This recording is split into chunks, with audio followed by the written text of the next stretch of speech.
I'm Mr. Mikesell. I'm going to be talking to you real briefly about flipped classroom model, and the best way to talk about that is to reenact the flipped classroom.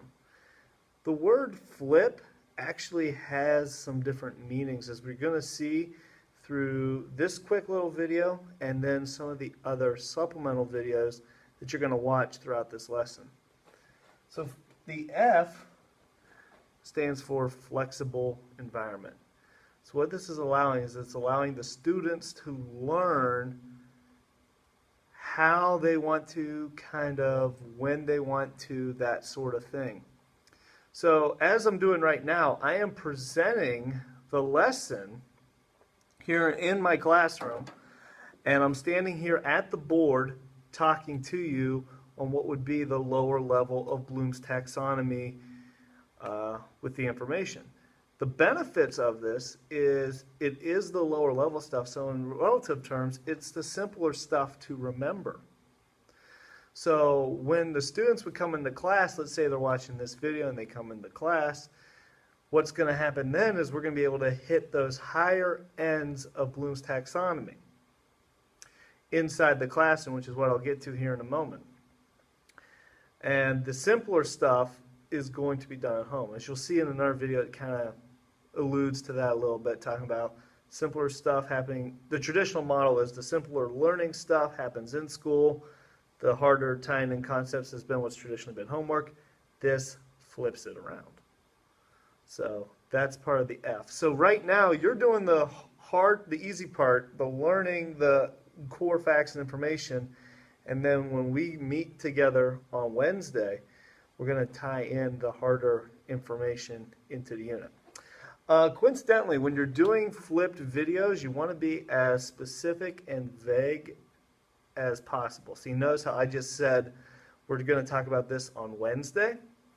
If I want to reuse this video again, I better, one, make sure we're meeting on a Wednesday, but two, if we're not, then I probably have to re-record that. That helps the students feel connected when you don't use something specific and then it's outdated later on. So you want to be careful. There is a lot of planning to this. That's where a lot of people get scared of this flipped classroom model. There is a lot of planning, a lot of rehearsal, a lot of time you have to invest into it.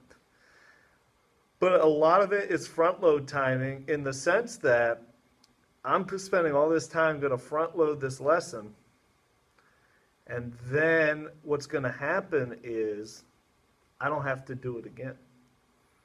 So yeah, I spent a lot of time this year, let's say, for my AP Computer Science class, doing a lot of videos, doing a lot of recording. Next year on AP Science, we just go. It's all set, ready to go. So the flexible environment, what else this allows you to do, and this is what I'm going to spend the most time on this video talking about, is it allows the students to rewind you. So let's say I'm talking about something, you're like, whoa, wait a second. I don't get that.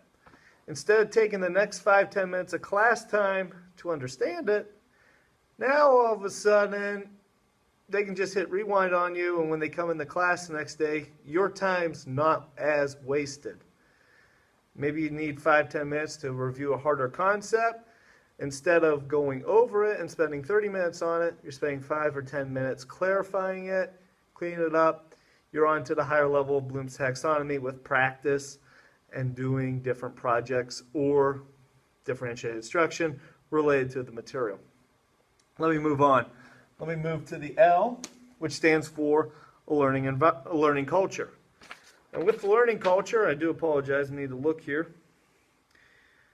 The teacher is still the primary, in a traditional class, the teacher is the primary source of information. So we are very used to the lecture model.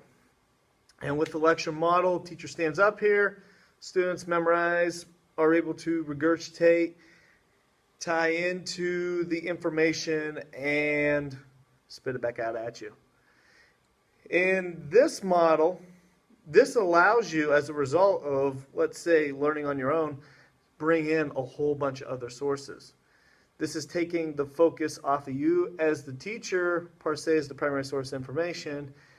And now, as you're going to see, I'm not the only one just telling you about the flipped classroom. I got a video below down here on the website.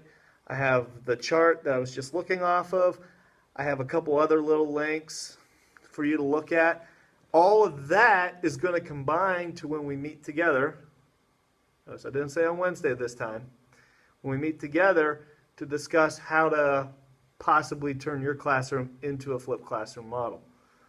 So it's all these different resources that normally may take 2 or 3 class periods to cover. That's one evening now for the student. And realistically, you want to be careful on how much you give them. I would still try to keep to the traditional 10, 15-minute lesson, condense it a little bit, and then send it back out. Let's take a look at the I, which stands for intentional content.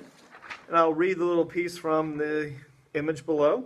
That the flipped classroom educator continually thinks about how they can use flipped model to help students develop conceptual understanding as well as procedural fluency to determine what they need to teach and what material the students should explore on their own. That ties back in the Bloom's taxonomy. You want to give them the easier stuff to be learning at home. So I'm giving you like the basic breakdowns, like what FLIP stands for. When you come in, you're able to spit that back out. You're not spending 5-10 minutes thinking about that, but you are now able to, okay, I know what the F stands for, flexible environment, L for learning culture, I for intentional content. I'm able to begin to tie these things together. So that's going to, again, hit the higher ends of Bloom's taxonomy. MP with the professional educator.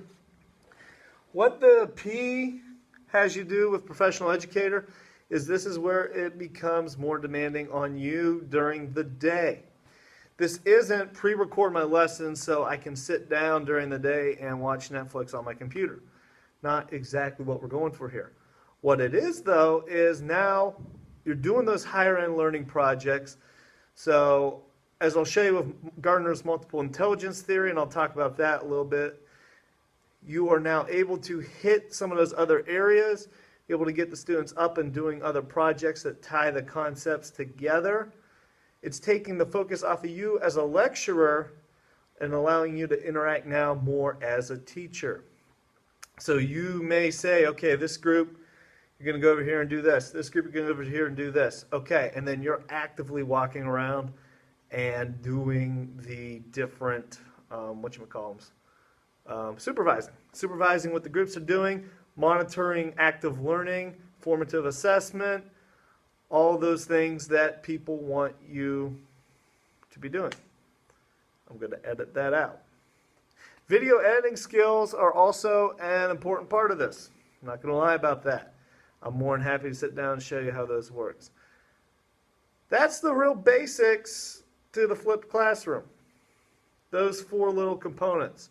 So what I'm going to have you do is I'm going to have you go through, look at the different information I have here that's additional to it, and what I want you to do is when you come in the class on whatever day we're going to meet, getting better with that, then we're going to look at how we're going to spend the 5-10 minutes, maybe 15-20, cleaning this up, having you understand it, and then we're going to look at how this could apply to your classroom and maybe even have you practice building a couple lessons in this thought. I got a minute left. I try to limit myself to 10 minutes here. What I think it allows you to do is it allows you to also be more creative as a teacher. I think the old complaint is there's just not enough time now with the new standards and so forth. This allows you that extra class time now to get into those neat projects, to hit those higher ends of Bloom's taxonomy, make our students higher independent thinkers. I think that is an important aspect to this project. And I've experimented with it loosely. I've found some good success with it. I would like to, of course, get up higher to a high success level. It is a culture shift. It is also a huge culture shift in your classroom. So what I want you to do is I want you to look through some of the other materials on the website here and get a good feel for it. That's what I want you to do next.